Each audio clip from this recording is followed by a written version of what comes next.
Have you ever had a moment where you knew exactly what you wanted to say? You could feel the sentence in your chest, but then your mind stepped in and started editing everything before a single word came out. And suddenly, you are quiet. Or you say something much smaller than what you meant. Or you smile and nod and let the conversation move on without you. If that sounds familiar, I just want you to know something right away. You are not broken. You are not bad at English. You are not the only person who feels this way. You are a capable adult with real thoughts, real personality, real opinions. And the reason you feel blocked is not because you do not have enough English. It is often because you are trying to speak perfect English while also trying to be understood. And those two goals do not always work well together in real life. Because here's the truth that a lot of people need to hear more often. You do not need perfect English to be understood. You need clear intention. You need a few key words. You need your voice. You need the courage to let the sentence be a little messy sometimes. Native speakers do this constantly. We change direction mid-sentence. We say the wrong word and fix it. We forget a name. We repeat ourselves. We make weird sounds while we search for the next thought. And somehow life continues. People still understand us. That is normal speech. That is human speech. I have watched so many adults do something that breaks my heart a little. They know enough English to communicate, but they hold back because they are waiting for the perfect sentence. They wait for the clean grammar, the correct preposition, the perfect pronunciation, the exact right word. And while they are waiting, the moment passes. The coworker moves on to a new topic. The barista is already helping the next customer. The group conversation keeps flowing without them, and afterward they think, I should have said something, I could have said something, why did I freeze? But freezing makes sense when your brain thinks the cost of a mistake is too high. A lot of this is not even about English. It is about safety. It is about wanting to feel respected. It is about not wanting to sound foolish. Maybe you are used to being smart and competent in your own language. You can explain things, tell stories, make jokes, persuade people, sound confident. And in English, you suddenly feel like a simpler version of yourself. That can feel frustrating, even painful. So you try to protect your image by only speaking when you are sure it will be correct. And that is exactly what creates the block. Let me say this gently. If you only speak when you are sure you will be perfect, you will speak less. And when you speak less, you get fewer chances to feel natural. And when you get fewer chances to feel natural, you keep believing you are not fluent. It becomes a loop. And the way out is not more pressure. The way out is permission. Permission to speak imperfectly and still be understood. Think about how communication actually works in real life. Most understanding comes from context, from the situation, from your tone, from the key nouns and verbs, from what people expect you might say in that moment. If you are at work and you say, I send you file today, people do not stop and think, incorrect grammar. They think, okay, she will send the file today, message received. If you are traveling and you say, where is train to Boston? Nobody is confused. They point you to the platform. If you are in a meeting and you say, "I'm not sure about this plan, we need more time," people understand exactly what you mean. And honestly, they probably respect you for speaking up. And if you enjoy this kind of calm, supportive way of building confidence, you can subscribe if you want. No pressure at all. I just know some people like having a steady voice in their week that reminds them they are doing better than they think. Now, I want to talk about the difference between being correct and being understood. Because you might be thinking, "But Emma, I want to speak well, I want to sound professional, I want people to take me seriously." Yes, of course. And you can absolutely improve, but fluency does not start with perfection. Fluency starts with movement, with your ability to keep going even when you are not sure. You are building a skill that is partly language and partly nervous system. When you speak, your brain is doing a lot at once. You are choosing words, forming sounds, following social rules, reading the other person's face, managing your nerves, and trying to express your personality. That is a lot. So when you add perfectionism on top of that, it is like trying to run while holding a glass of water perfectly still. You tense up, you slow down, you spill anyway, and then you blame yourself.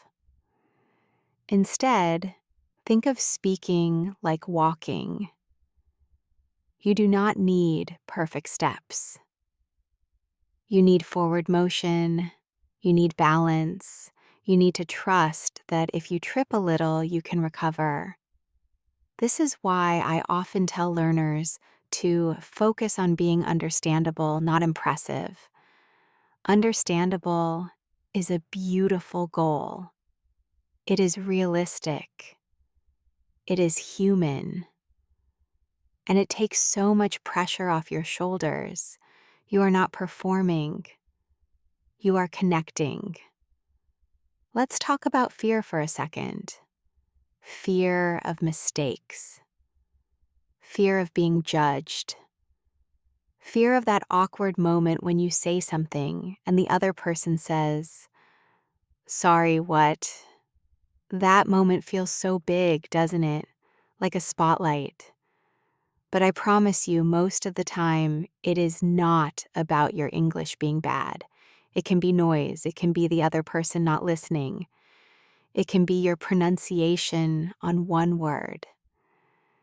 It can be a difference in accent or speed, or the other person simply not expecting what you said. Native speakers ask each other to repeat all the time, in a coffee shop, on the phone, in meetings. It is normal. It is not a sign that you failed. It is a sign that you are having a real conversation.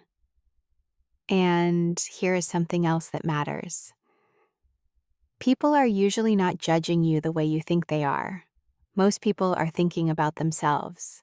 They are thinking about their next meeting, their groceries, their kids, their weekend, their own worries. They are not sitting there analyzing your grammar. And even if someone does notice a mistake, what does that really mean? It means you are speaking a second language. It means you are doing something brave. It means you are participating. That is not embarrassing. That is impressive. One of the biggest blocks I see is translating in your head, word by word. It feels safe because you are trying to control the sentence, but it creates two problems. First, it slows you down. And second, it makes your English sound less natural because the structure of your first language is sneaking into the sentence. The goal is not to translate, the goal is to think in meaning, to hold the idea, not the words. Imagine you have a small package in your hands, and the package is your message. Your job is to deliver the package. You can wrap it in different paper. You can use different words. But the package is the same. When you focus on the package, you get more flexible. When you focus on every single word, you get stuck. So, what can you do in the moment when you feel your mind start to freeze? First, slow down your breath. Not dramatically, just a tiny pause. Let your body calm down. Because fluency is not only in your brain, it is in your nervous system. Then, simplify. Say the basic version first. You can always add details later. This is a skill that confident speakers use in every language. They start with the main point, then they expand.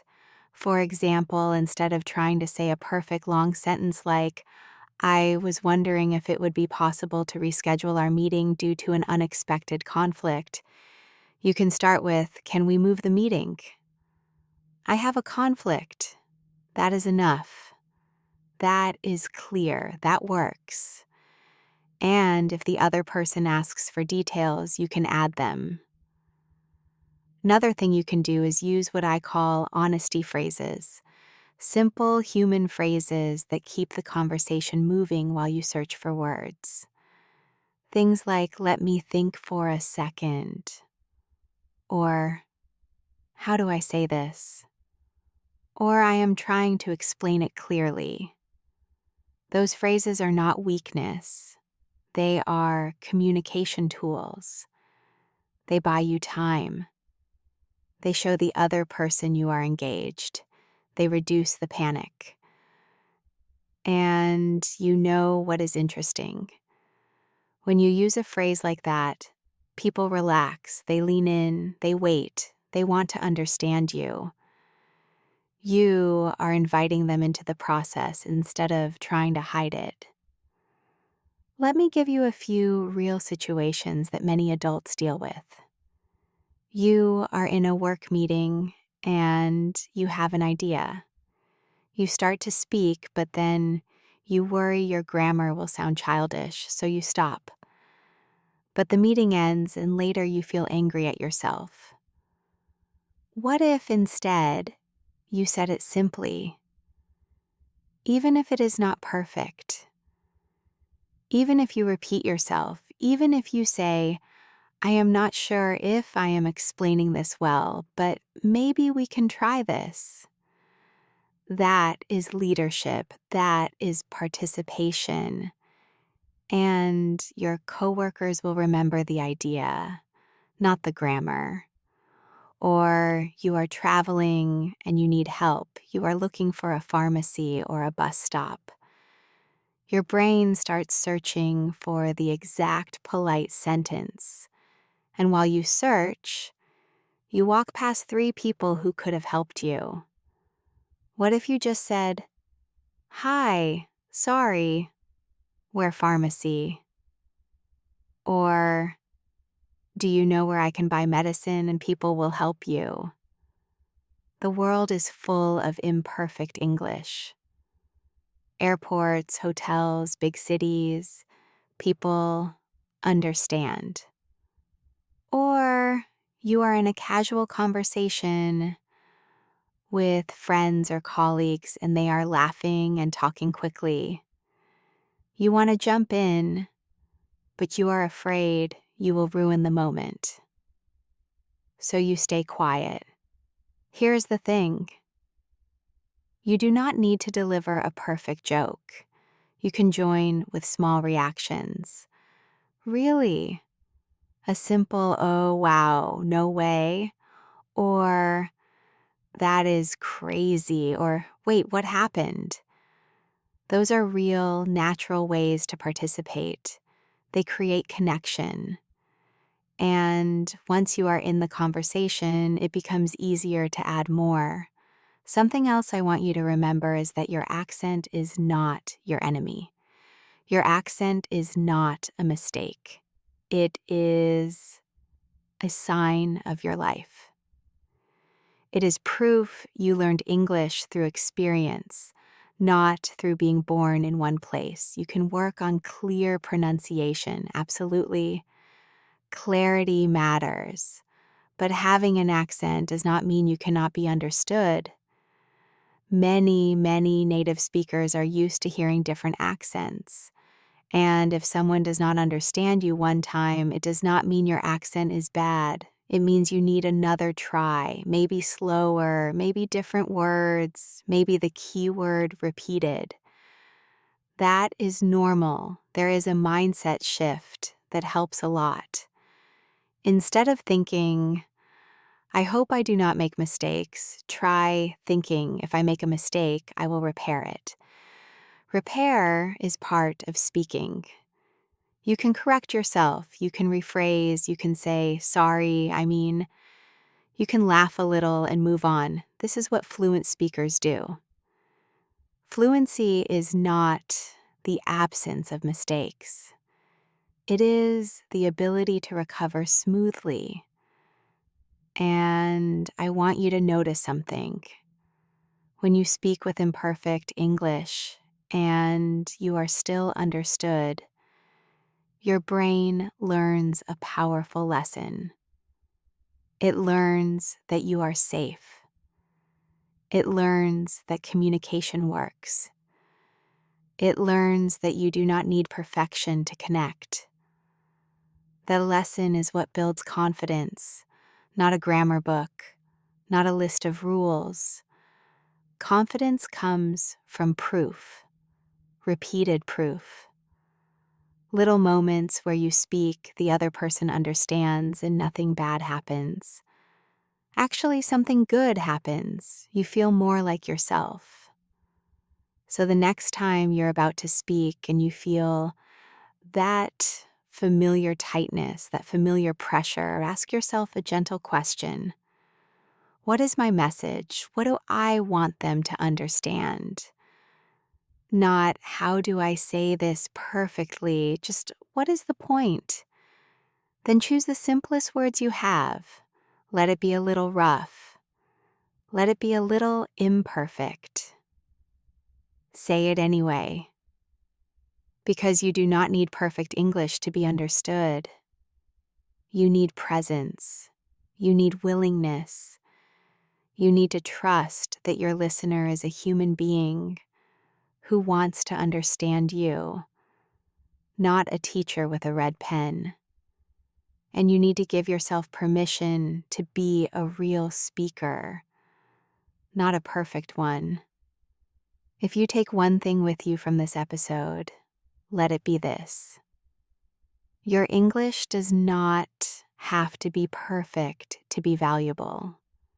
Your voice does not have to be perfect to belong in the conversation.